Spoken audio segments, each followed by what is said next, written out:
My name's Christina Pay, and I am from USU Extension in Carbon County. I'm the home and community faculty there, and I have my two colleagues and friends with me, and I'll let them introduce themselves.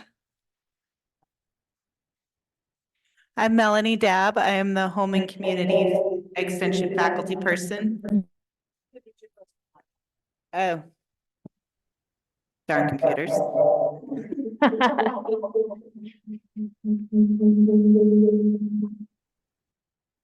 It just doesn't like me today. Maybe I got a little too electrically charged when I was in Fairbanks. It was very dry and very staticky up there.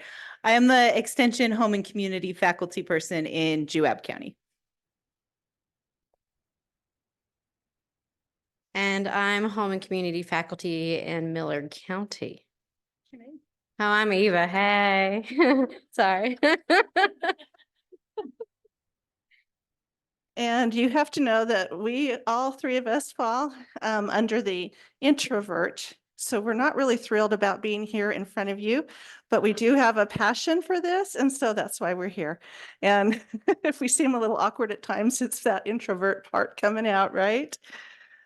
Before we start, we want you to take a little quiz because it's important for you to know where you fall on the scale of introvert, ambivert, or extrovert. So we'll take a few minutes and let you take that quiz.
Okay, just another minute.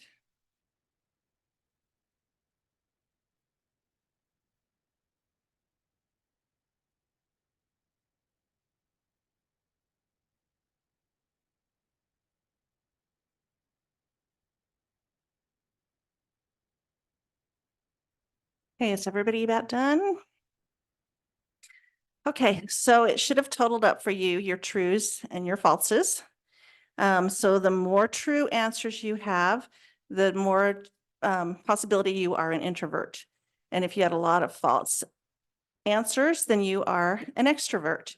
And if you have roughly about the same half and half, then you are what is called an ambivert. And we will talk about that word later. It's kind of a word that most people don't know, but it really is a word. And we'll talk about that personality trait later. It's important to note that your behavior due to these verts is not static. It moves, it fluctuates, it's fluid. And depending on circumstances, depending on situations you find yourself in, you're never just an introvert. You're never just an extrovert. You kind of flow back and forth between the spectrum. And the Swiss psychiatrist Carl Jung said, there's a reason for this. He said, there's no such thing as a pure extrovert or a pure introvert. Such a man would be in the lunatic asylum. And I think we can figure out why if you were just stuck in that one mold for the whole time. But Susan Cain, who wrote the book Quiet, How to Stop Talking in a World That Can't, no, How to Oh, I lost the title. Susan Cain, Quiet, really good book. She said that this is because we are all gloriously complex individuals, and also because there are so many different kinds of introverts and extroverts. There's not one mold for each. So we're all different. We're built that way. We're supposed to be that way. And if you learn anything today, is to learn to have a sense of entitlement for who you are.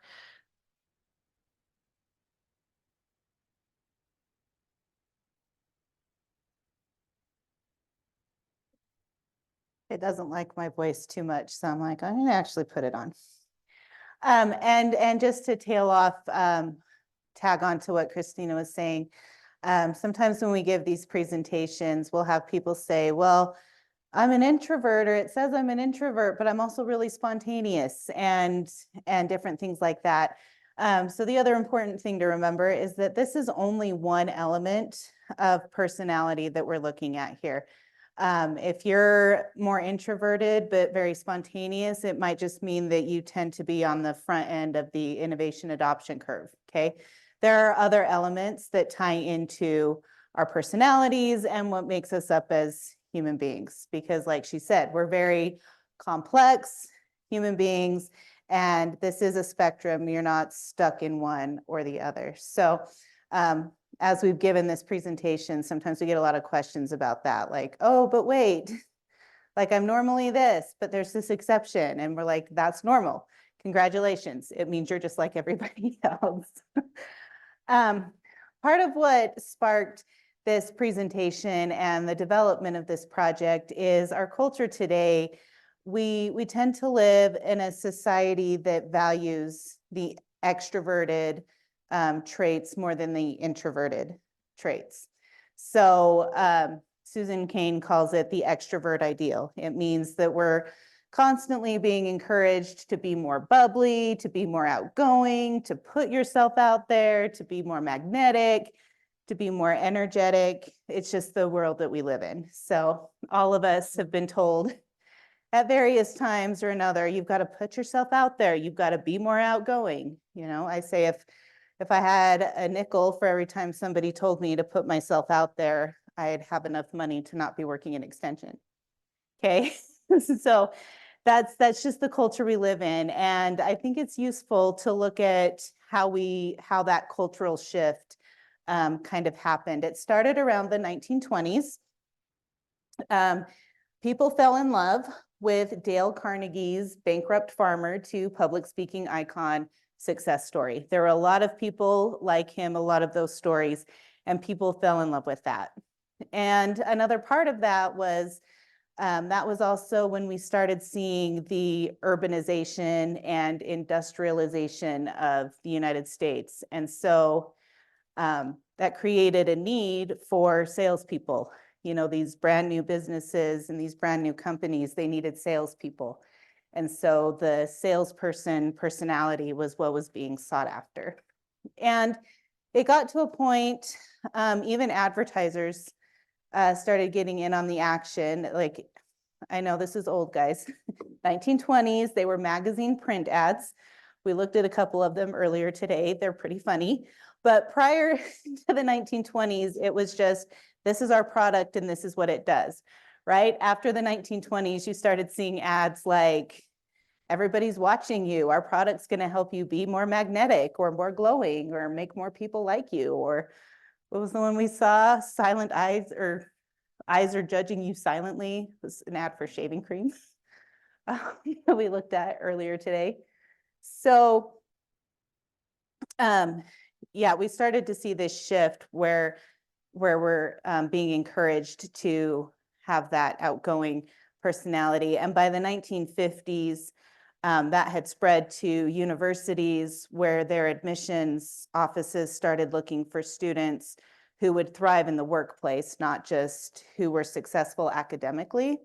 And that at the time was salespeople. So that's when we really started to see university admissions offices looking at more well-rounded people rather than just academic achievement, which I don't think that's necessarily a bad thing. I think that opened up the opportunity to attend college for people that may not have had it.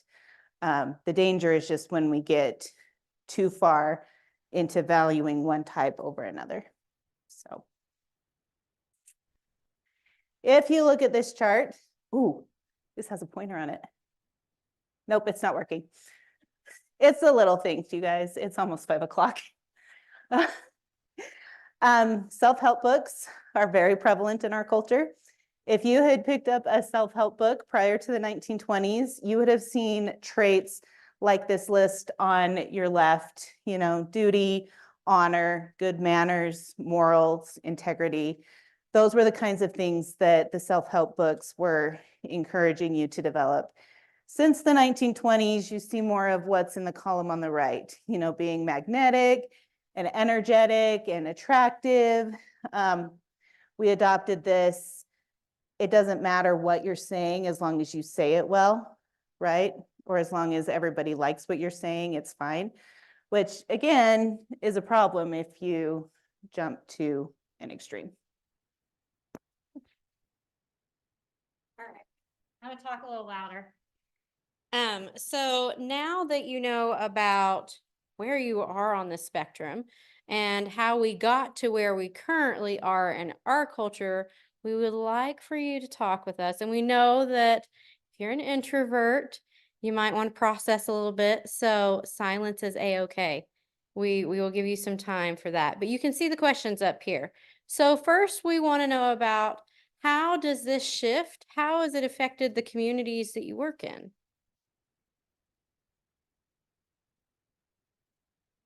Or even your office community. Yeah.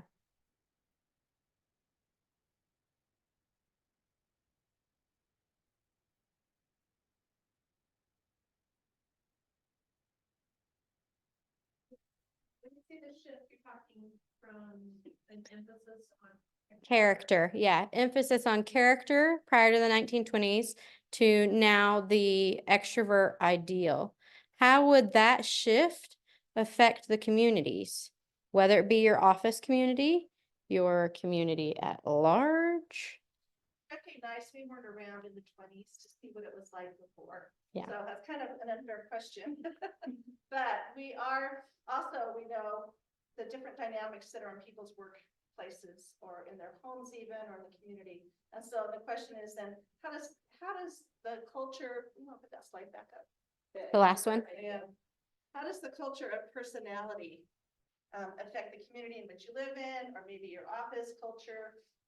Do you see anything there? Personality seems to be more self-centered, where the characteristics for a culture, seems to be more community-based, citizenship, duty, working together. Yeah. Yes. I feel like I see a lot more false identities because people are like, I have to portray that I'm this. And so, or even if they aren't like, well, I want to fit in. So I feel like you get a lot more false identities that are coming out or being portrayed to be like, well, no one wants to know who I am or what I actually do. Like, no one cares what I do. Right. They care about how I look and how I present myself, which, I mean, sometimes it's fun, but yeah, you have your ones that are like, I'm secretly an introvert, but if I want to go places, then I have to act like an extrovert. Yes. So I see more like less genuinity, I guess. Right. So how can that, yeah, go ahead. And then I'll ask my question. I remember reading an interesting article about no bald-headed people have run or won the presidency after television. Anyway, I mean, so there's all kinds of image, right? Right. And- Yes. The self image, yeah, the way you're portraying yourself, the way you're putting yourself out there. And so, yeah, as we're looking at the ideal of an extrovert, you've got to be on. You got to be ready for people to view and see and engage. So that's the culture we're living in. And if we think about the way that that affects the people around us, my question was, how does that influence their self-esteem or their self-value? Are they really seeing that their personality, their traits are valued? And if they don't feel like culture accepts those traits or that they're valued, then how likely are they to engage with us and the work that we do? How likely are they to approach us and say, I am good enough as I am. I feel confident in who I am. So I'm going to come to you and engage in whatever you're offering. So we work in extension. So the whole point is to engage the community, offer education throughout the community. And if our culture is saying you're an introvert, you need to be more outgoing, that can be hard in a classroom where you're being asked questions. Talk to me, think quickly. And you can feel like, oh, I don't belong here. So that can really affect whether or not they're even going to participate at all. Yes, ma'am.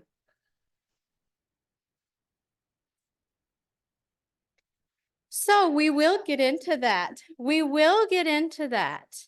So there are a lot of, we talked about this is a spectrum and you're not fully stuck. You can learn and adapt and gain skills, yes. But what we're talking about with introversion and extroversion is where do you get your energy from? If you're an introvert, being on all the time, having to engage, having to think quickly, you can do it, but it's going to leave you exhausted. By the end of the day or by the end of this session, I'm going to want to go back to the hotel and just be alone because I'm tired. I can engage and I can interact because I feel like this is important, but I'm not going to feel energized by that. An extrovert, on the other hand, is going to feel energized by that. They're going to love that. They're going to feed on that. So you can adapt those skills, yes, but we are going to look at the skill sets of both, all three actually, ambivert, introvert, and extrovert, because those traits, they are all needed in one way or another. Every single one of our personality traits makes us a good leader. So it's not just the extrovert personality traits, that's leadership. That's what you need to be a leader, because you're going to see some skills that the introverts and the ambiverts have that's like, oh, that would be a really good trait to have as a leader. Okay. All right, so here we go. Here are the particular skill sets of our people who are more introverted. And again, remember, you might not be like, oh, that's me completely, every single one of those. But this is just typically within our introverts, this is their skill set. So can you look up here and see how would these be really beneficial in leadership?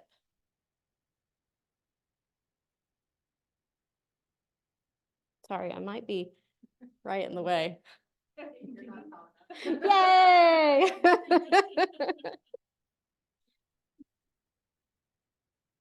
Talk to me a little bit about that. What are you seeing up here that shows you that these skill sets are actually really good for leadership? Yes, ma'am. I don't like being yelled at, so I like people that can remain calm when they're under stress or conflict. Yeah. And that doesn't mean they're not crazy on the inside, like screaming like, oh, gosh, what do I do? But on the exterior, they are calm. Okay. We'll move on. And it's okay if you're like, oh, I have a comment now. If we move on and you have a comment for a previous slide, please raise your hand.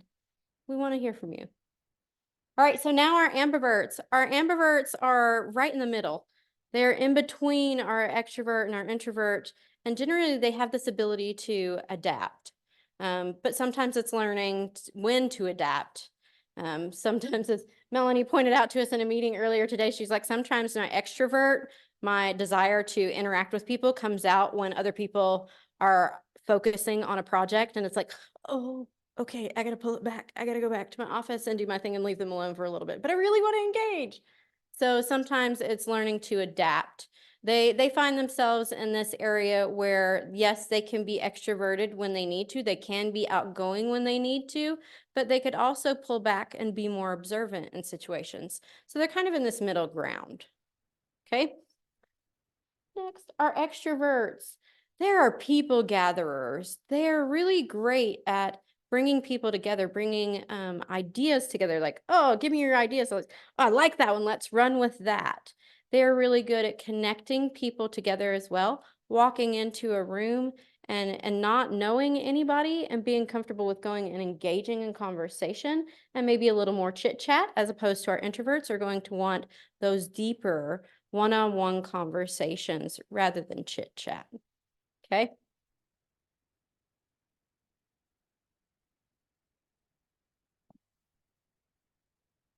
Okay, we usually ask this at the beginning, but I forgot. So let's see, how many in here tested as introverts today?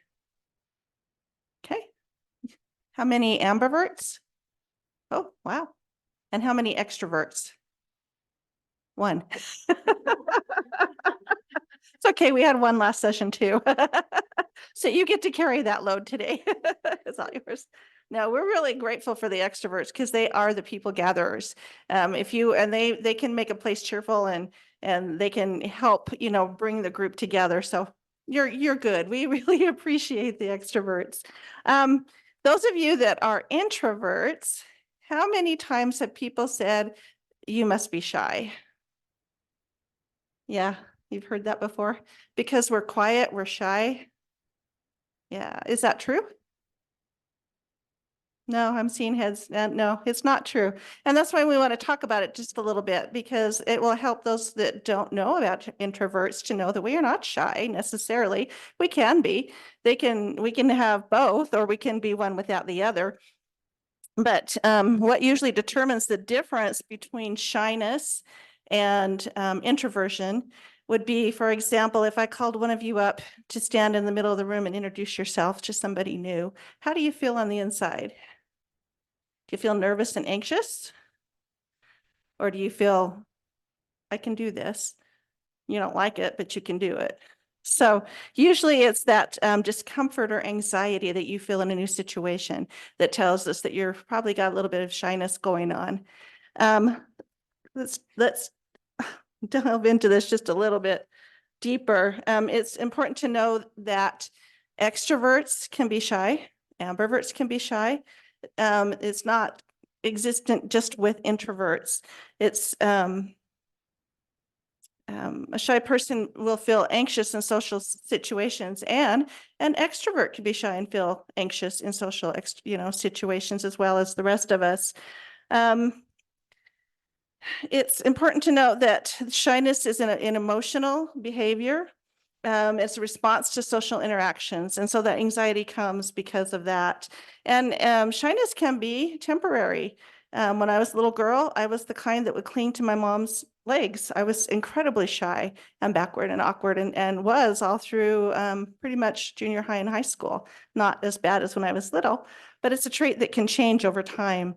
And so I don't think that I'm shy really anymore. Just once in a while in certain situations, I could be shy, but mostly now it's just the introversion, which is a stable personality trait that follows us throughout our life. So if you are an introvert, you will be an introvert.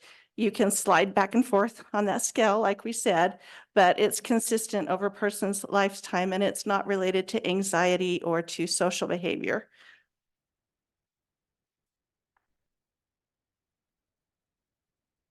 Yeah, so I'm also very left-brained, and so the science stuff makes me excited. Okay, we're good. So what we're addressing with this slide is a lot of people are like, well, just be the other one then, right? Like, oh, just be more extroverted. If that's what you need to get ahead or what you need to be successful, then just do the other thing. And it doesn't work that way. There is actual science behind why sometimes we act the way we do. So Professor Kagan, he did a very large longitudinal study. He started with over 500 infants and he followed them into adolescence. And what he would do is at certain points, he would bring them in and expose them to different types of stimuli, sounds, colors, motion, new people, things like that. And he would measure how reactive these babies were. Now, the people around him, their theory was that the highly reactive babies would grow up to be the extroverts, because that made sense. It's like, oh, but they're reacting, they're engaging, they're being loud, so they must be the extroverts. And his hypothesis, which is what turned out to be true, is that the highly reactive babies grew up to be the introverts because they were getting overwhelmed. They were being highly reactive because they were getting overwhelmed. They were saying, this is too much, I can't handle all of this. There's just too much novelty going on here. And so that's a really important thing to remember for yourself if you're the introverted type.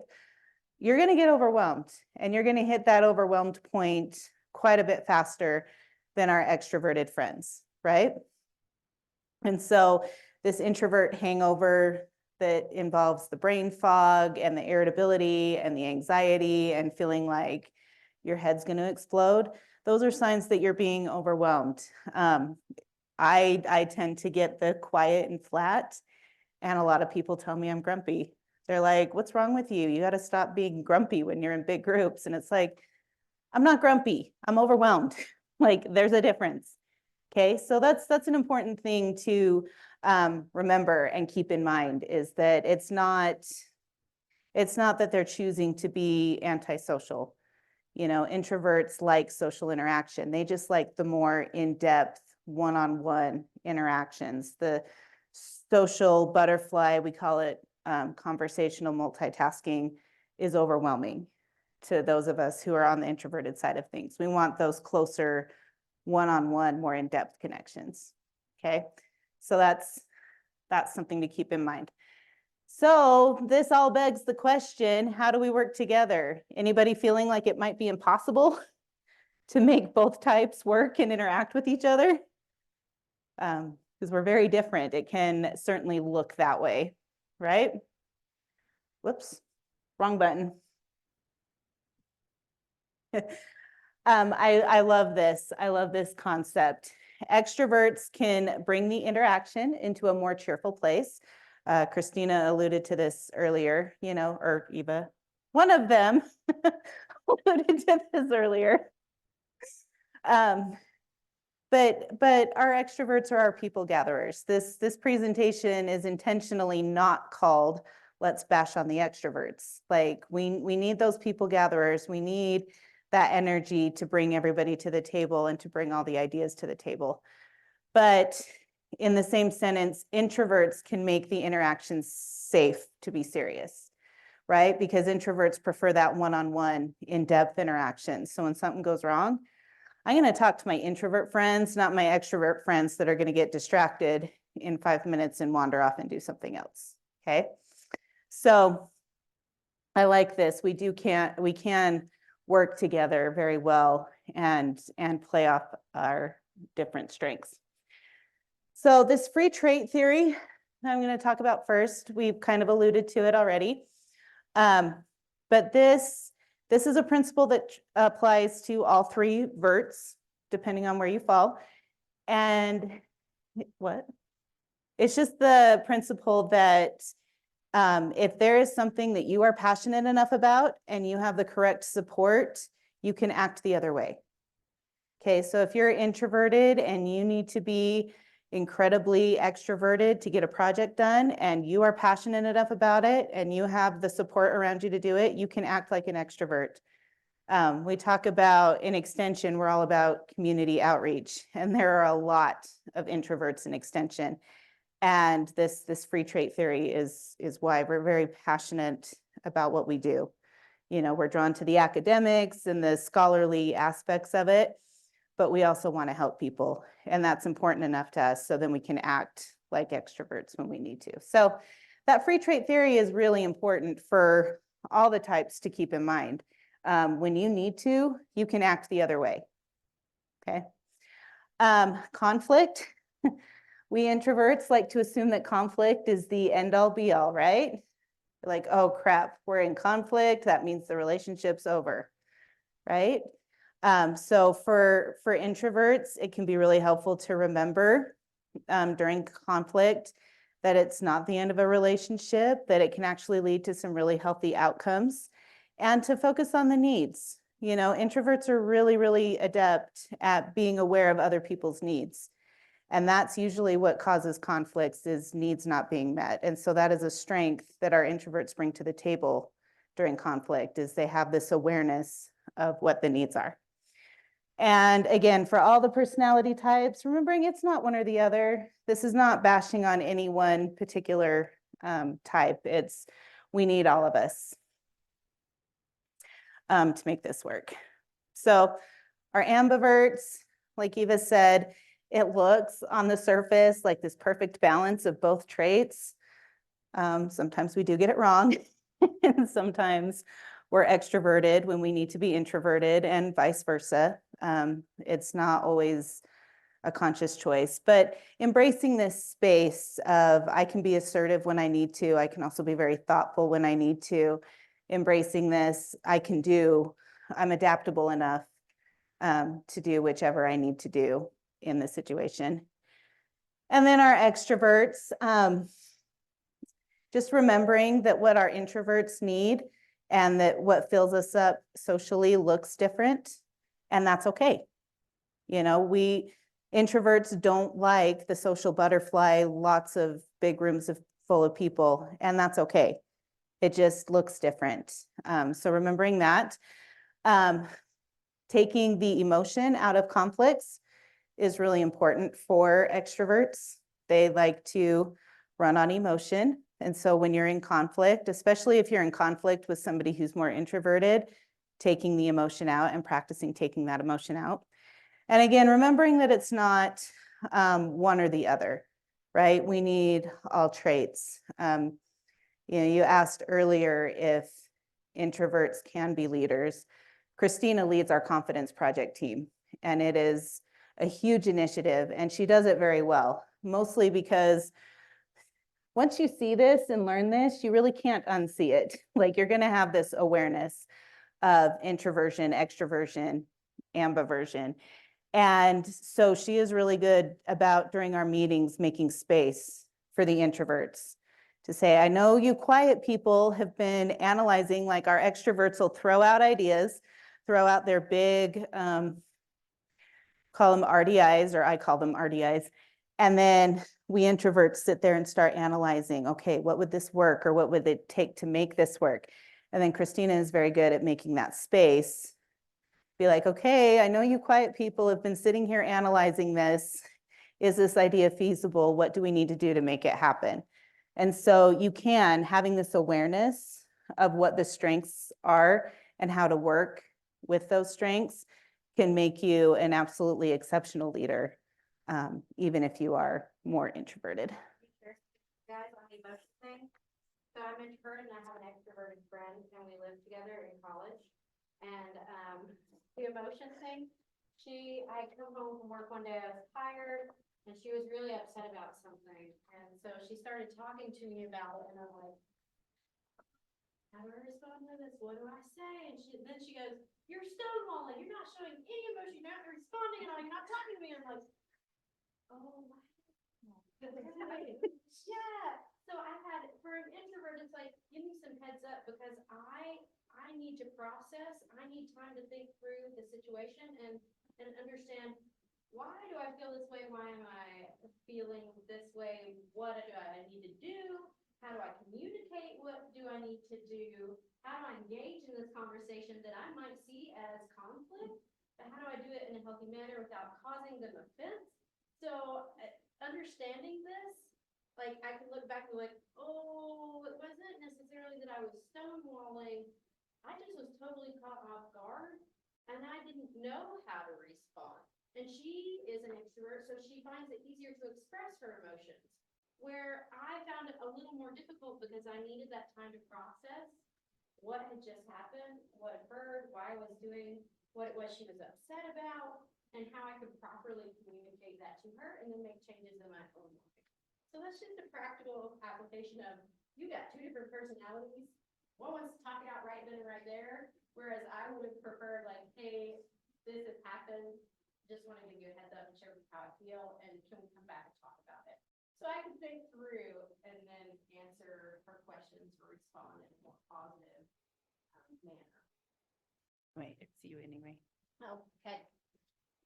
I have a quick question, because this got asked the other day in one of our meetings, and I'm curious what people think. How many of you introverts are married to an extrovert? Okay, how many of you are married to introverts? And ambiverts? Okay, see, we were trying to, and we didn't do any research on this, so this is just a random research of the audience. Somebody wanted to know, so does an introvert usually choose an extrovert? I don't think it has anything to do with it. It's all about love. Well, actually, I did a presentation for the marriage conference on this topic in regards to intimate partner relationships. And so it can feel like that there are times in which the extroverts like, we just don't have anything in common because I always have to push you to go do things. Whereas the introvert is like, well, if you give me a heads up, then I could prepare my mind for the fact that after a busy work day or work week, when I'm thinking I'm just going to come home and be in my safe space, that's not what you want to do, but you want me to go do it now. But my energy and how I get my energy tells me I want to stay home, but you want to go do, and you're spontaneous. And I'm not always spontaneous. I might need to recuperate. So yeah, we can go do that thing, but give me a heads up. So I can be like, all right, I need half an hour alone, quiet, and then we can go do this thing together. So that's more what I found in doing the research for that presentation with intimate relationships. It can cause quite a bit of conflict because there are differences in personality, but what it really comes down to is communication. Are we communicating with one another about what our needs are? And I feel like in relationships and in every situation, communication is always the key. That's what we always end up coming back to. So now understanding what we do about all of this, you can start to understand what you need and feel validated about who you are and advocate for what you need. Start planning in, if you're an introvert and you have a busy schedule, moments, pockets in your schedule where you can just be alone and recuperate your energy before you have to go on to the next thing. All right. Now, you can see up here, we've put in a chart. These are the strengths of every single, these are the strengths of the ambivert and the introvert and the extrovert, the spectrum. I almost said every personality. I'm like, wait a minute. This is just a piece. Sorry. All right. So now going back to that original question, how do we work together?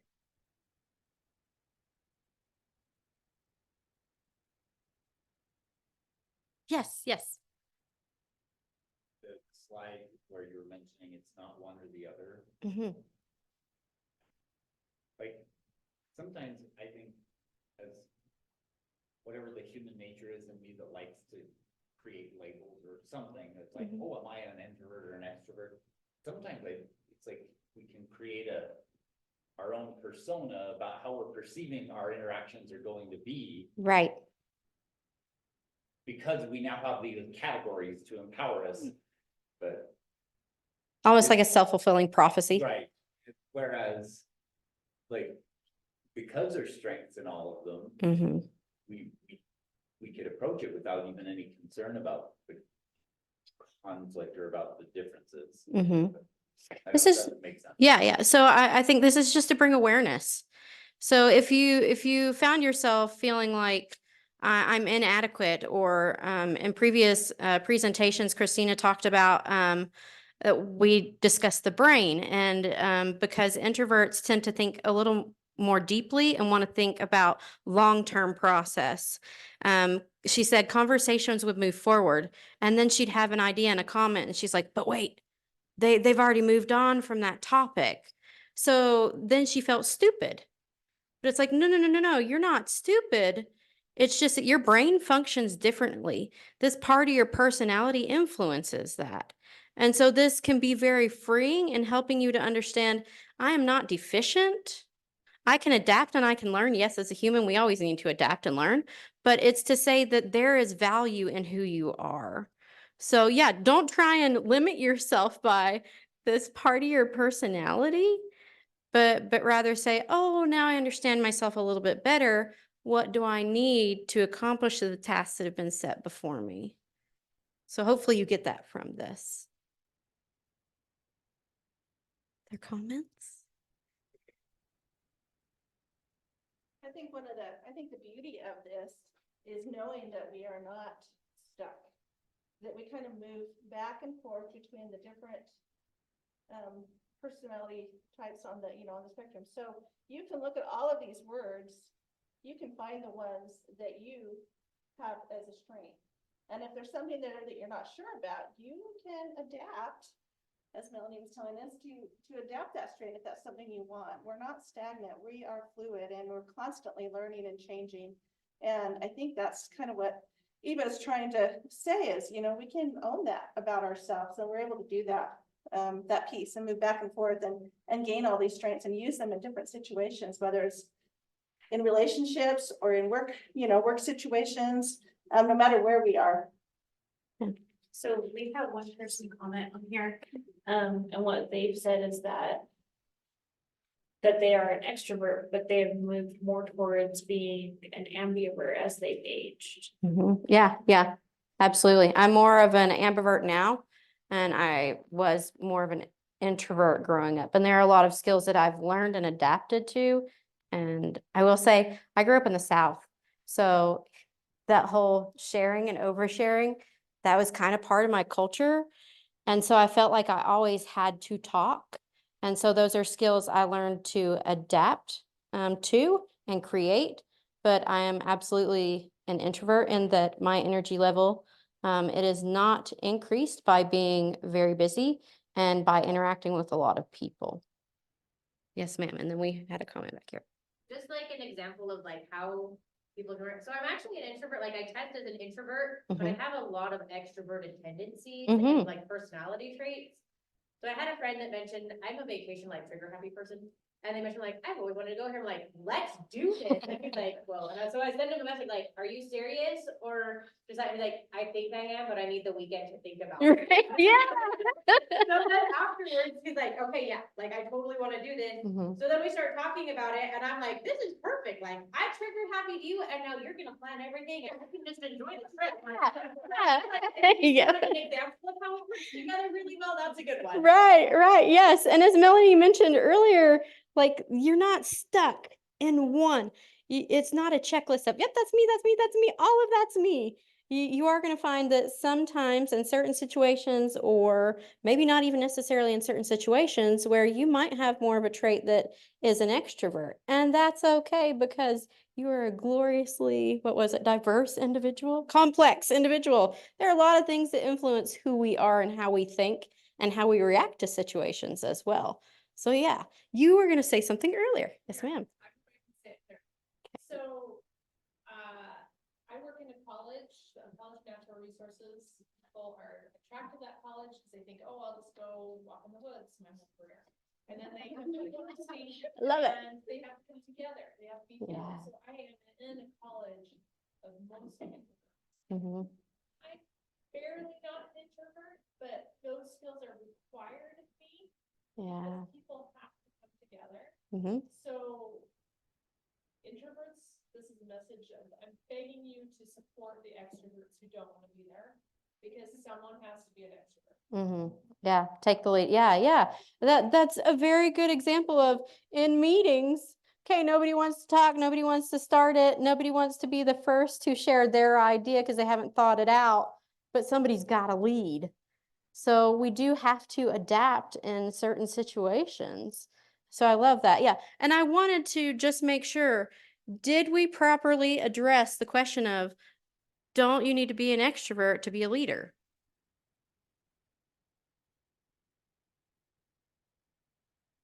Yes, ma'am. Well, I was thinking like, I would really love to have a leader who cared about me as a whole person and wanted to maybe do a little bit of a deeper dive on a relationship so they could see that I'm this multifaceted Right. person than someone who's just like, oh yeah, you are doing great work. Hey, bye. Right. You know?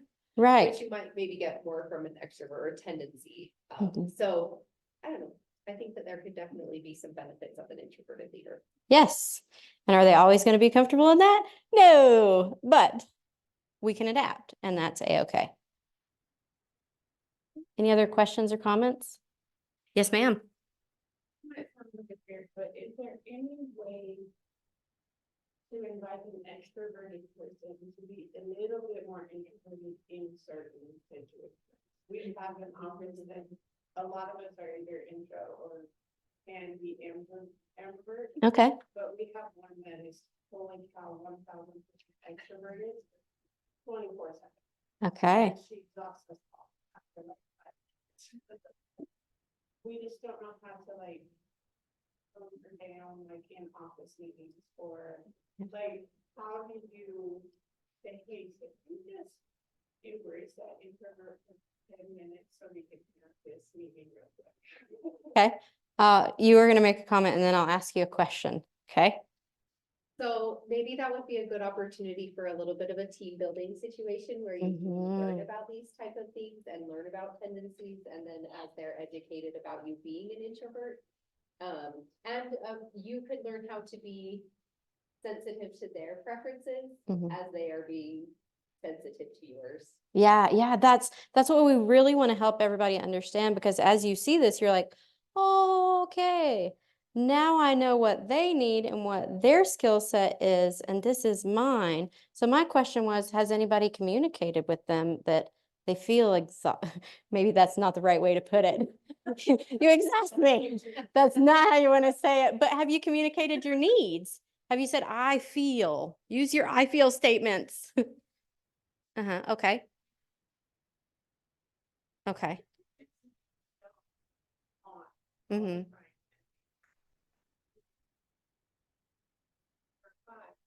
Right. Mm-hmm. Okay. We can't force anybody to do anything. That gets hard to do. There are tricks that we use sometimes in offices. Yes. Yes, sir.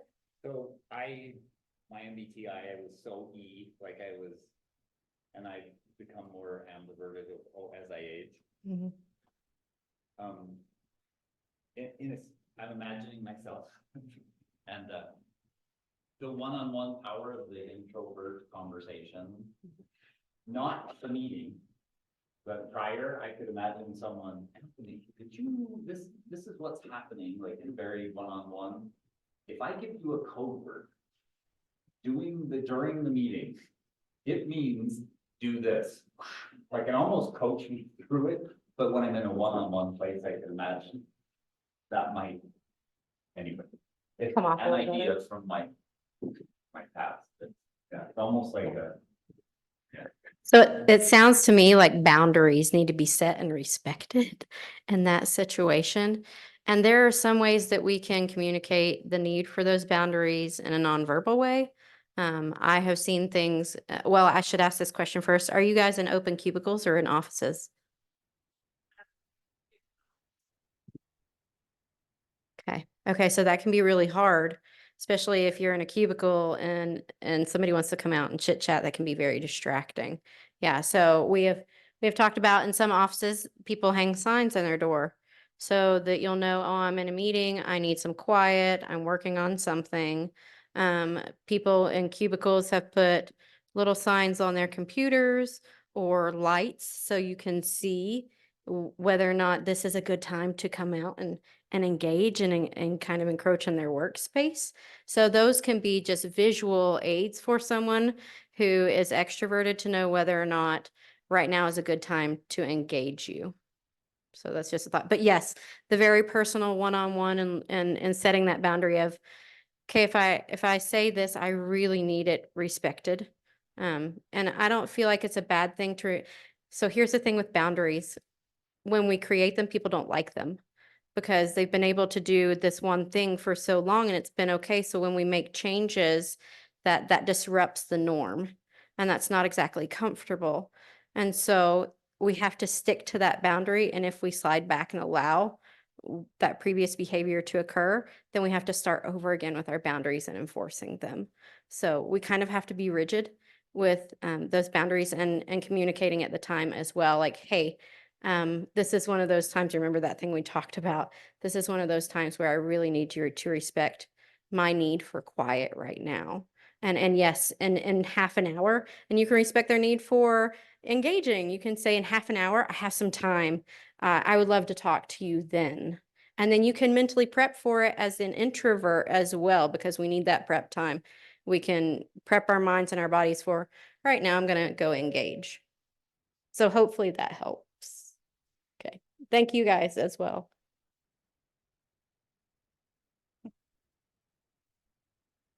Are there any other questions while we're right here? I'm just going to have you review what's on the screen. These are just some tips and tricks. We do have a folder full of resources that we are willing to share with you if you would like them. And the PowerPoint slides are also in there. We have done Zoom meetings for other offices at their request. So if that's something that will help your office, we can certainly talk about that. But I'll do the next slide. If you would like the folder of resources and go ahead and email one of us and we can send the link to that. You're welcome to those. Also, I did forgot to mention this at the beginning. I don't know how I did. We are part of the Confidence Project, which our mission is to instill confidence and build confidence in youth and adults as well. And this presentation is part of that.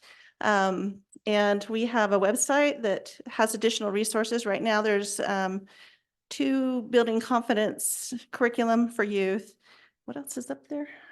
There's articles. Oh, yes, articles about different confidence things. Anyway, it's all to build resiliency and confidence in youth and adults, and it's continually growing. So we keep adding to it as we do more research and hopefully find those things to be useful to you. Again, if you'd like our resources, go ahead and just email one of us. And the next slide. Are you guys done with this slide? Okay. Yeah, make sure you scan. You want to win your prize. Somebody wants to win a prize.